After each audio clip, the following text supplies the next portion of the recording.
माँ विंध्यवासिनी हर हर महादेव। आप सभी का स्वागत है हमारी यूट्यूब परिवार में। जब हम साधना पूजन पाठ करते हैं तो उससे ऊर्जा निर्मित होती है। इस चीज़ को आपको हमको समझने की आवश्यकता है। पुण्य जो है वह भी एक पुंज है, पाप जो है वह भी एक पुंज है। इसीलिए कहा जाता है कि जो भी हम कर्म किए हैं उसके अनुसार प्रारब्ध का निर्माण हुआ है, वह प्रारब्ध जो है उसी अनुसार हमारा वर्तमान जीवन जो है अभी चल रहा है, उसी प्रकार से वो प्रभावित करता है। इसीलिए अच्छे कर्म करके हम अपने बुरे प्रारब्ध जो निर्मित हुआ है उसके प्रभाव को नष्ट करने का प्रयास करते हैं, जिसका वर्णन हर जगह मिलता है।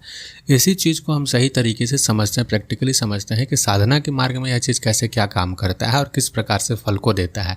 साथ ही साधना के मार्ग में तंत्रोक्त, अगर तंत्र साधना में जा रहे हैं तो तंत्रोक्त वस्तुओं का क्या प्रयोग है, या भक्ति मार्ग में भी है तो इन सभी चीज़ों का क्या महत्व होता है और किस प्रकार से वह चीज़ कार्य करता है, इस चीज़ को आज हम समझने का प्रयास करेंगे।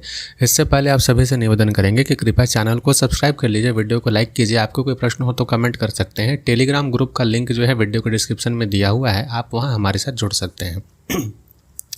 सर्वप्रथम, जब भी आप किसी भी दिन से, चाहे आप देवता के देवी के किसी भी स्वरूप का कोई भी पाठ जप तप आरंभ कर रहे होते हैं, तो मैंने इस चीज़ को पहले एक लाइव वीडियो में समझाया है कि श्री विग्रह जो होता है वह क्यों इम्पॉर्टेंट होता है और किस प्रकार से कितने समय तक के लिए ऊर्जा का संचय करता है। ठीक उसी प्रकार से अब हमारा जो शरीर है वह भी ऊर्जा का संरक्षण यानी कि संचय करने का प्रयास करता है, जिसके लिए सबसे इम्पॉर्टेंट होता है प्राण ऊर्जा। यानी कि जो भी हम पूजन पाठ इत्यादि कर रहे हो वह प्राण ऊर्जा में जा कर के सही तरीके से स्थापित होते जाए।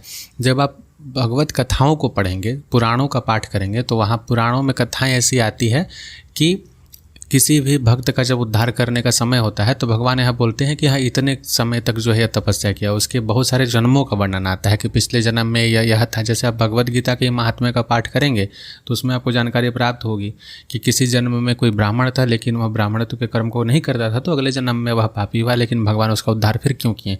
तो ये सभी कर्मों का जो अंश एक जगह जाके जो संचय होते रहता है, संरक्षित होते रहता है, वह हमारा प्राण होता है। प्राण को आप किसी भी रूप में परिभाषित कीजिए। परिभाषित करने का मार्ग तरीका अलग अलग हो सकता है, चाहे बायोलॉजिकली या आध्यात्मिक रूप से, लेकिन वो स्टोरेज डिवाइस है, यही मान के चलिए। सभी कर्मों का स्टोरेज वहाँ हो रहा है और उसी अनुसार सारा चीज़ हमारा जो है चल रहा है। सूक्ष्म शरीर जो है वर्तमान से संबंधित है, प्राण शरीर जो है हमारे जन्म जन्मांतर से संबंधित है। तो हमें जो है प्राण ऊर्जा को अत्यधिक विकसित करना है। मन की ऊर्जा को नियंत्रित किए बिना प्राण ऊर्जा का विकास संभव नहीं होता है। इसीलिए जिन लोगों के मन के ऊपर नियंत्रण नहीं होता है उनका अत्यधिक फोकस जो है मन को ही शांत करने में, मन को जो चीज़ पसंद है उसके विषय को सोचने में, उसके विषय में कल्पनाशील रहने में ही व्यतीत हो जाता है। प्राण ऊर्जा फिर विकसित नहीं हो पाती है। पूजन पाठ जब हम करते हैं तो सिर्फ और सिर्फ जो लोग एक चीज़ को समझ लीजिए कि केवल माला फेरना ही पूजन पाठ नहीं होता है, कि बैठ गए 100 माला जप कर लिए हो गया काम। यही सबसे बड़ा गलती हो जाता है। आपके इष्ट आराध्य के पूरे परिवार के साथ पूजन पाठ, आपके इष्ट आराध्य के एक एक विषय में पूरी जानकारी, उनके स्रोतों का गायन, और यह जब सारा चीज़ होगा तो उससे जो ऊर्जा उत्पन्न होगी उस ऊर्जा का भान अपने शरीर के ऊपर होना, मन के ऊपर आना और उसके पश्चात आत्मा के ऊपर होना सबसे अधिक आवश्यक होता है। अगर यह नहीं हो रहा है, सिर्फ और सिर्फ आप डेली टाइम केवल दे रहे हैं, 5 घंटा पूजा कर रहे हैं, तो कोई फ़ायदा नहीं है इस पूजन का। सूक्ष्म शरीर जरूर बलवान होगा, आपको स्वप्न में कुछ स्थितियों का पता चल जाएगा और इतने में ही आप घुल मिल करके, इतने में ही खुश होकर के आप उसी जगह में बस रह जाइएगा, उससे ना आगे बढ़ पाइएगा ना कुछ और आपका हो पाएगा। इसलिए 3-4 चीज़ें जो सबसे अधिक आवश्यक होती है। सबसे पहला जो ज़रूरी होता है, जब भी आप उपासना पूजन पाठ कर रहे हैं तो उसमें पंचांग सेवन, यानी कि देवता का जो स्रोत है उसका गाना गा करके उनके साथ उस भाव के साथ संबंध स्थापित करना, उनके सतनाम या सहस्त्र नाम का पाठ करना, यानी एक से अधिक नामों का जब पाठ होगा भाव के साथ में तो ऊर्जा जो निर्मित होगी वह। उसके पश्चात आता है कवच इत्यादि का पाठ, यानी देवता के जो स्वरूप हैं, भगवान के जिस स्वरूप का भी उपासना कर रहे हैं, जैसे अगर भगवती की उपासना कर रहे हैं तो उनके विभिन्न स्वरूपों के द्वारा अपने शरीर के रक्षण हेतु बोलना, वह सबसे आवश्यक हो जाता है। और उसके पश्चात जो है अपने इष्ट के मंत्र का जप जो आप कर रहे हैं, यह सब करने के बाद आरती इत्यादि हो गया, सारा विभिन्न प्रक्रिया हो गया। अगर आप और आगे जाते हैं तब आपको आता है कि एक यंत्र में, जो आप अगर भगवती दुर्गा का कर रहे हैं पाठ, तो दुर्गा जी का एक पूरा यंत्र, चाहे आप उसमें अष्ट दुर्गा का कर रहे हो, नव दुर्गा का कर रहे हो, या फिर भगवती दुर्गा के मंत्रात्मक साधना के अनुसार जो है उनका यंत्र स्थापित करके, जैसे अष्टाक्षर साधना कर रहे हैं तो अष्टाक्षर मंत्र के अनुसार उनका जो यंत्र बनता है उसका पूरा एक एक मंडल का पूजन आपको ऐसा हो जाना चाहिए कि कंठस्थ हो जाए। तो यह सब पद्धति जब आप आवरण पूजन इत्यादि जब सीख लेंगे, जब सब कुछ आप नियमित रूप से करने लगेंगे, तब जो है हम मान करके चलिए कि आप जो है एक अच्छे स्तर के साधक बनने की प्रक्रिया का आरंभ कर चुके हैं। यहाँ सिर्फ और सिर्फ सतनाम का सिद्धि कर लेना कि आज 1100 पाठ हो गया पूरा हो गया, कवच का 1100 पाठ हो गया पूरा हो गया, वह बेसिक जरूरी है, वह करना है, लेकिन उसके पश्चात नियमित रूप से यह पूजन करना आवश्यक होता है। और इन सभी ऊर्जाओं को, यह जो इतना पाठ पूजन होगा, इससे जो पुण्य का उदय होगा वह पूरा का पूरा ब्रह्मांड में विलीन होने से पहले आपके इष्ट तक जाता है। जब हम, जैसे कि पहले के समय में आप लोग एक सीरियल आता था ओम नमः शिवाय, उसमें दिखाता था कि जब एक कोई भी भक्त जो है साधना करते करते, तपस्या करते करते शिव जी का जो ओम नमः शिवाय मंत्र है वो बोलते रहता है, तो वो मंत्र का जो कण है दिखाया जाता है कि जाते जाते शिव जी में विलीन होता है, यानी कि पूरा कनेक्टेड हो गया और शिव जी फिर प्रकट होते थे, जो यह चीज़ दिखाया जाता है। ठीक वह चीज़ हमारे साथ तब होता है जब हम बैठ के अत्यधिक मात्रा में पूरी तरीके से कनेक्टेड होकर जप करते हैं। और जप के साथ कनेक्शन आपका तभी होगा जब आप अपने इष्ट के विषय में जानिएगा। अगर आप भगवती दुर्गा का पाठ कर रहे हैं, उनका पूजन कर रहे हैं, तो जब तक आप सप्तशती का पाठ नहीं कीजिएगा उनके साथ आप कनेक्टेड नहीं हो पाइएगा, उनके आप सभी चीज़ों को जान ही नहीं पाइएगा। पार्वती गीता, दुर्गा गीता का पाठ नहीं करिएगा तो नहीं जान पाइएगा। देवी भागवत का पाठ नहीं कीजिएगा तो आपको उनके विभिन्न स्वरूपों के रहस्यों के विषय में जानकारी नहीं होगी। मंडल पूजन नहीं कीजिएगा तो आपको यह पता ही नहीं चलेगा कि इनके साथ कितनी सारी शक्तियाँ चलती हैं, कौन कौन देवता देवी इनके साथ पूजित होते हैं और कैसे कैसे उनका पूजन किया जाता है। यह सारा चीज़ जब आप एक एक करके करेंगे, धीरे धीरे धीरे धीरे 6 महीना साल भर लगेगा, जब आप सीखेंगे तब आपको जो है अत्यधिक अनुभव होंगे, अत्यधिक इसके जागृत अनुभव होंगे पूरे तरीके से। दूसरी बात यह है कि यह ऊर्जा सिर्फ और सिर्फ देवी देवताओं तक ना जा कर के आपके शरीर और मन के ऊपर भी सही तरीके से प्रभाव दे। उसके लिए ज़रूरी होता है कि अपने इष्ट के कवच को, अपने इष्ट के सबसे मुख्य जो भी प्रिय रुद्राक्ष हो उसका तंत्रोक्त विधान से निष्कासन करके उसको सही तरीके से अपने शरीर पर भी धारण करना। जब यह 2 चीज़ 3 चीज़ आप करते हैं तब जाकर के वह प्रभाव आपके शरीर पर सही तरीके से देता है। केवल और केवल भौतिक कामना को लेकर के आप अगर चल रहे हैं कि हम जो है इतना पाठ करेंगे उसके बाद मेरे यह जो परेशानी है ख़त्म हो जानी चाहिए, अगर सिर्फ आप इसके निमित्त कोई कार्य कर रहे हैं तो आपको इन सभी किसी चीज़ों की आवश्यकता नहीं है। तब आपको खुद के साथ साथ ऐसे ब्राह्मणों का वर्ण करके, ऐसे साधकों का वर्ण करके साधनानुष्ठान करवाना चाहिए ताकि आपकी भौतिक कामना पूरी हो जाए। यह एक तरीके से विनिमय यानी कि बिजनेस डील होगा। आपका काम था, आपकी ख़त्म हो गया। वहाँ फिर आप इष्ट की साधना और इन सभी चीज़ों को यहाँ इन्वॉल्व मत कीजिए फिर कि हमको सिर्फ प्राप्ति तक सीमित रहना है।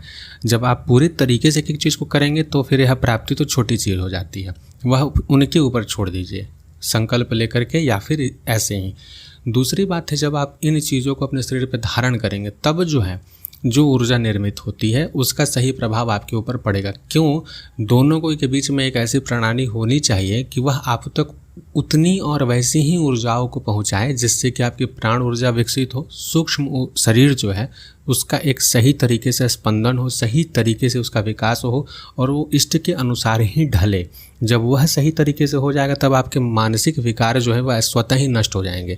उसके पश्चात आप जब भी किसी स्त्री को देखेंगे, अगर आप इस भगवती की साधना करें, कोई भी अन्य साधना करें, तब आपका मन पे स्वतः नियंत्रण होगा, तब आप गलत बात नहीं सोच पाएंगे, तब वहाँ पर जो सारा हैंडलिंग होगा वह इन्हीं ऊर्जाओं के द्वारा होगा। नहीं तो जब यह सारा माध्यम हमारे पास एब्सेंस होता है तो दिक्कतें होती हैं। लोग सबसे बड़ी गलती यह करते हैं कि बड़ी बड़ी साधनाएं तो करने लगते हैं लेकिन इन छोटी छोटी चीज़ों को छोड़ देते हैं।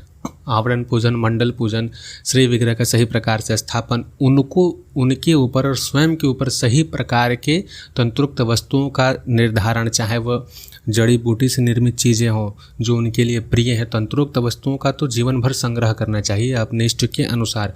उन सभी का सही प्रकार से स्थापन और उसका पूजन, समय समय पर विभिन्न प्रकार के अनुष्ठान, अस्त्रों का स्थापना, अस्त्र मंत्रों का जागरण, अस्त्र मंत्रों को स्थापित करना। अगर अष्टभुजा है तो कम से कम 7 या 6 प्रकार के अलग अलग अस्त्रों का स्थापन करना, उन पे विभिन्न प्रकार के मंत्रों की साधना करके वह फिर भगवती को समर्पित करना, तो उनके जो वाहन है उनका सही प्रकार से पूजन इत्यादि।